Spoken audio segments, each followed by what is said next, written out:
What up, YouTube, man? Shabora back, man, with another reaction. You got nasty. Ain't no way he was throwing that in the courtroom. Top 5 biggest convict explosions of all time. Yes. Sir,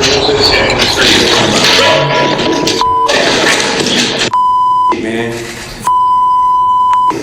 I didn't do anything wrong, man.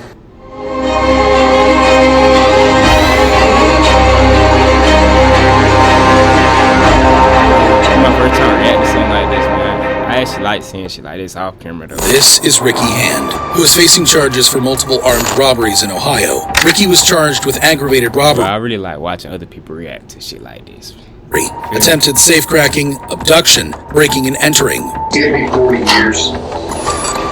Sir. Abduction, breaking and entering. Give me 40 years. Sir. Ricky had been on a robbing spree for years, and he was most likely getting confident in his ability. However, his romance with robbing quickly turned sour the night he tried to rob John's drive-thru in Springfield, Ohio. In the footage here, we can find the owner of the shop beginning to close down for the night. However, Ricky Hand had other plans. As Ricky begins to make his way to the door, he's greeted by the owner, who is armed and begins firing to scare Ricky off.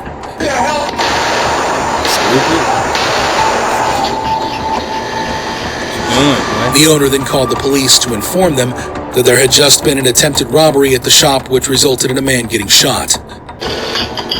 911 emergency. Yeah, this is John's drive-thru, West Main Street. A guy just tried to rob me and I shot him. He ran out the back door. You hit him? Okay, is he injured? I think I hit him. Well, as it turns out, he did in fact hit him, because only 2 days later, a man admitted himself to the nearby hospital to treat bullet wounds. It didn't take long for police to piece together that this was most likely the robber they were looking for. Arrests were made at the hospital, and Ricky was questioned that night. Tried to rob John's drive-thru. Got shot 3 times. What was you doing there? If you thought the crimes were horrendous enough, wait until you see how Ricky reacted after being sentenced. As the judge drops the bombshell and hands Ricky a 40-year sentence, the man's mind seems to short-circuit. As if to confirm what he heard, he asked the judge if that was his sentence. You just give me 40 years. Sir. Yes. Nobody expected that Ricky had a surprise up his sleeve, or rather, in his arm sling. Closely, Hand reaches into his arm sling and pulls out some cloth that was hiding a small bottle. This genius had hidden pill bottles filled with his own feces and urine right under his arm the whole time. Crazy, bro, because I been hearing about that. Shout out Bill, bro. Bill Fees, he be making prison stories, bro. And he was the first one to get ready. I heard about it before that, but he was the first one to talk about, like, and go in detail what these niggas be doing in jail, like throwing shit on each other and shit. That shit be crazy, bro. So that man really brought that. He was prepared. His arm sling and pulls out some cloth that was hiding a small bottle. This genius had hidden pill bottles filled with his own feces and urine right under his arm the whole time. In the blink of an eye, Ricky whips out those bottles of nastiness and throws them at his defense lawyer. The lawyer got a taste of some foul-smelling justice in the courtroom. What the fuck you throw that at him for? I mean, shit. What would I wouldn't do nothing like that, but I don't know. At least I ain't going to judge at least. Went into complete chaos. He gonna do that. I guess Ricky wanted to make sure he left a lasting impression in that courtroom, and boy, did he succeed. You just gave me 40 years. Yes. Run, man.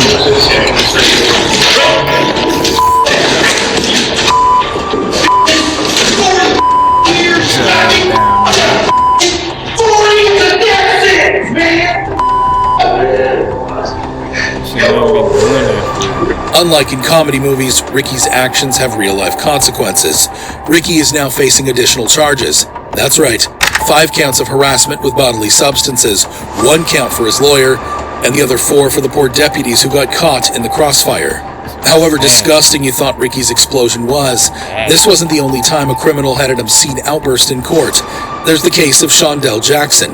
This is Shondell Jackson, who is facing charges for murder in Milwaukee, Wisconsin. In 2010, a 19-year-old named Shondell Jackson attempted to rob Nathan Potter, a 21-year-old student at the University of Wisconsin-Milwaukee, who was returning to his apartment.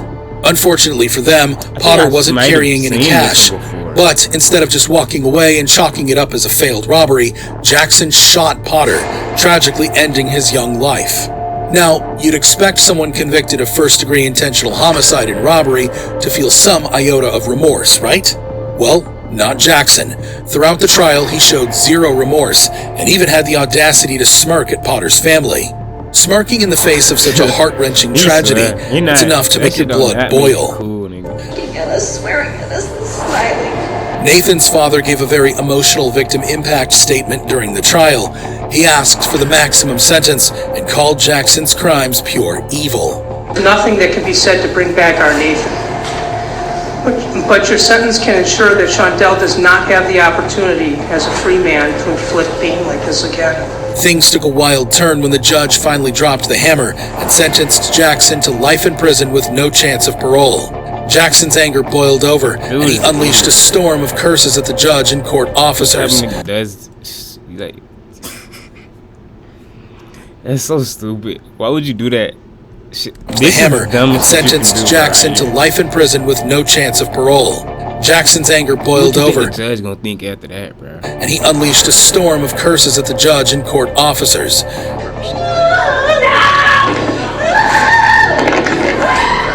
The scene quickly descended into chaos as court officers had to jump in, tackling Jackson, and even resorting to pepper spraying him to bring him under control. But the madness didn't end there. Sitting in the back of the courtroom, Jackson's family couldn't resist chiming in.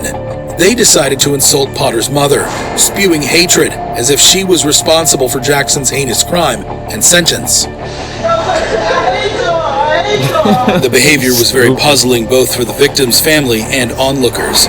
There is some redemption for him at some point, but that's totally up to him. And then for his family to say to us, "We hate you." I want to look all mad, but you were just smiling though. But that's totally up to him. Crazy. And then for his family to say to us, "We hate you." What's that all about? We didn't do a thing to him. Shondell Jackson didn't seem to think that his crimes required life imprisonment, which led to the outburst. However, robbed somebody and shot him. I wasn't really paying attention for real. He wasn't the only convict who thought they deserved lesser sentences.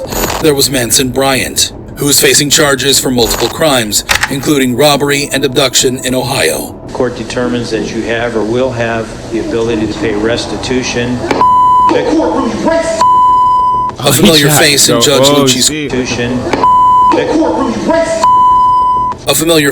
Judge Lucci's courtroom, Bryant, at 32 years old, has quite the rap sheet, dating back to his juvenile days.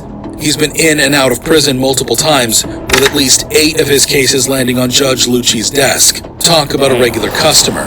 So, in his most recent case, Bryant was found guilty of some serious charges. The verdict was guilty in count 1, aggravated burglary, felony 1, guilty in count 2, aggravated burglary, felony 1, guilty in count 3, aggravated robbery, felony 1, guilty in count 4, felony 1, guilty in count 5, abduction, felony 3, and guilty in count 7, which I renumbered for the jury as count 6. If you think his crimes were bad, brace yourself for his behavior in court. Bryant's day of reckoning arrived as he stood before Judge Lucci for his sentencing. Initially, Bryant appeared to accept his fate, admitting to a lifetime of bad decisions and expressing respect for the judge's decision. I made a lifetime of bad decisions. But brace yourselves, folks, because the respect didn't last long. When Judge Lucci handed down a 22-year sentence, Bryant's true colors poured out in a profanity-laced tirade that echoed through the courtroom. He unleashed a barrage of expletives, accusing the judge of racism and disrespecting his courtroom. But here's where things took an unexpected turn. The ability to pay restitution. Fuck that courtroom, you racist ass bitch! Fuck your courtroom, man! You racist as fuck! Judge Lucci initially considered Bryant's remorse and attempted to be fair, but he changed his mind due to the outburst. Say, oh, Ohio. Damn. Are they even racist in Ohio, bro? I don't be knowing about the Midwest like that. Watch as Judge Lucci tries to get his words out between Manson's outburst. Wait a minute. When I said that you had a certain amount of remorse, I was mistaken. So it's 28 years with credit for 231 days. judge tacked on an additional 6 years to the sentence, making it 28 years behind bars, but Bryant's defiance continued. He hurled insults even as court deputies led him away.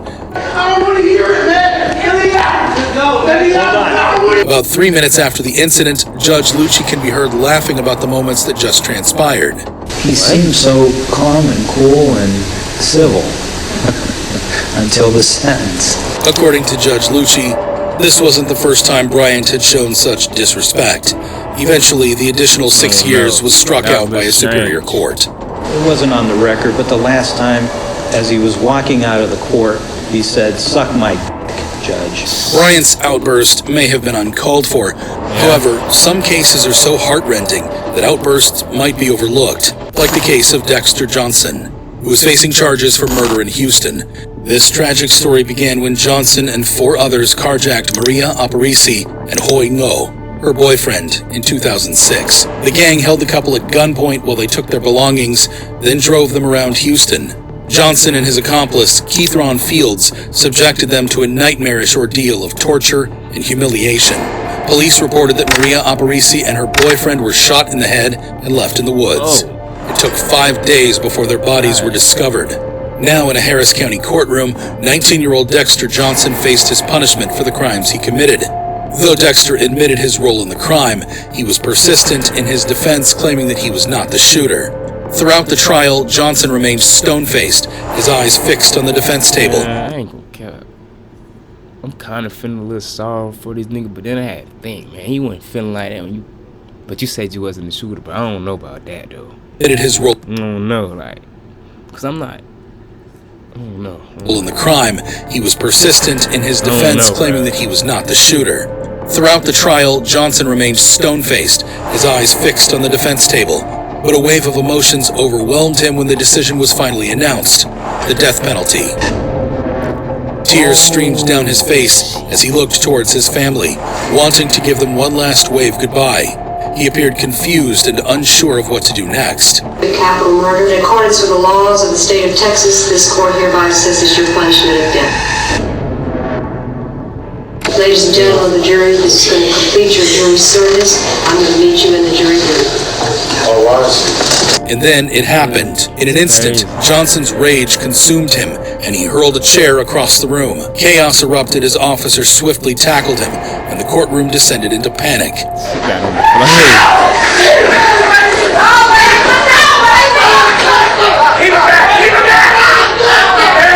Hey, speaking of this, though, what y'all think gonna happen with the YNW Melly stuff, bro? I don't know. People saying he gonna beat it. Some people saying it's over. I don't know, bro. I think it might be over, bro. They said the shell case was in the fucking car, man.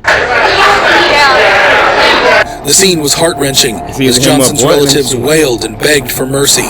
2 of his family members collapsed, requiring immediate medical attention. It was an overwhelming display of raw emotions. But the mayhem spills out into the hallway.